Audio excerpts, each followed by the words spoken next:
I'm here today to provide information, reassurance, and reaffirm our commitment to keeping the city of Harvey safe. On Saturday evening at approximately 8:03 p.m., officers responded to a mass shooting in the 14400 block of Des Street, where a house party was taking place. 7 people were shot, one of them a 4-year-old boy.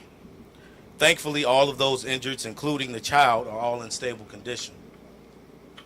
2 offenders opened fire on the party. One of them was shot and killed, and the other remains in custody, and one is in stable condition.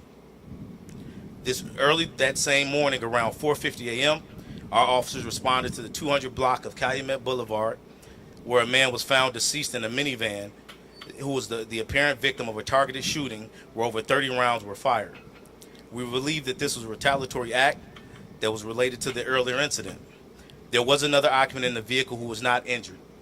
Let me speak directly to the concern many of you have asked about over the last few days. We now know who the bad actors are. These are not random acts of violence or anonymous individuals. This violence stems from an ongoing conflict between individuals with a long and disruptive history within our city.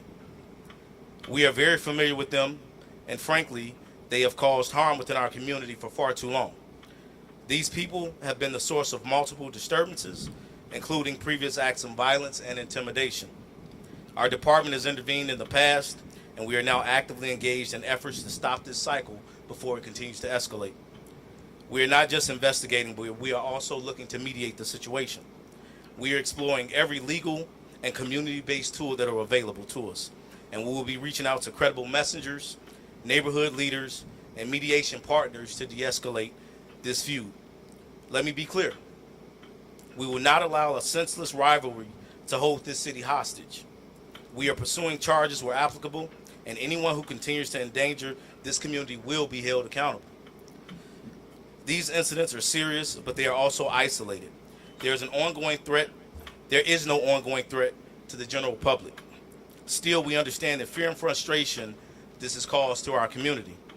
We hear you. We've currently increased patrols in that target area, and our detectives are working around the clock to ensure that justice is served. We are also speaking with the public, and we want to let anyone who has information know that they can come to the Harvey Police Department anonymously and speak with our investigators to make sure that we bring closure to the families that have dealt with this incident. To the people of Harvey, this is our city. We will not be defined by violence, and we will not be defined by anyone that are engaging in acts of violence within our city. Together, we will reclaim our peace in the city of Harvey. Now I'm going to allow Detective Makaya to come up. He's going to speak to some of the case.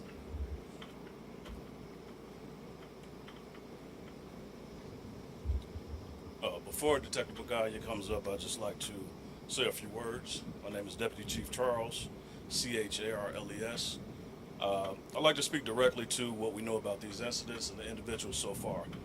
This was not random, as the Chief stated.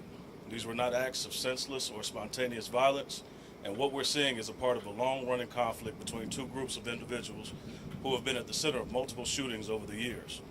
We've investigated these individuals before. We've responded to their disputes.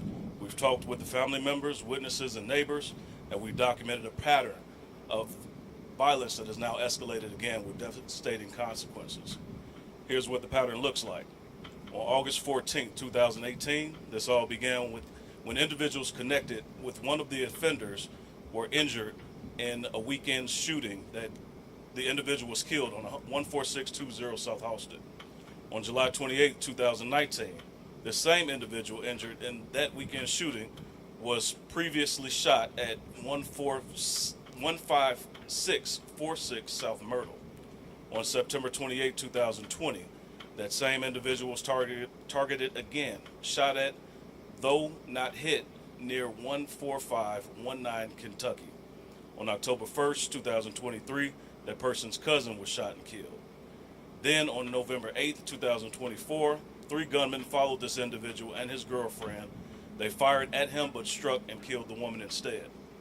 These aren't just isolated incidents, as the chief stated. These are a part of ongoing personal disputes between two groups of individuals. And this weekend's shootings are the latest consequences of that feud. This is a contained conflict between known individuals. This is not a widespread community issue. This is not a random threat to the public. We are confident in our understanding of who is involved and what's behind it. That said, innocent people have been hurt, including a young child, and we're not going to allow this violence to continue.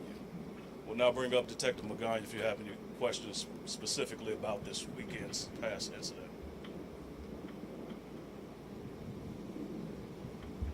How you guys doing? You guys any questions about the shooting this weekend?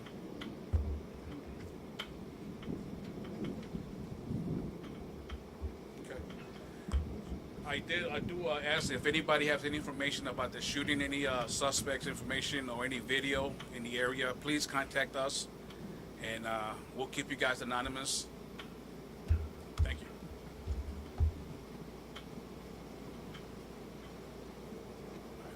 So if there are no further questions, or there are no questions, then guess we'll go ahead and conclude at this time. Are there any questions? All right, thank you.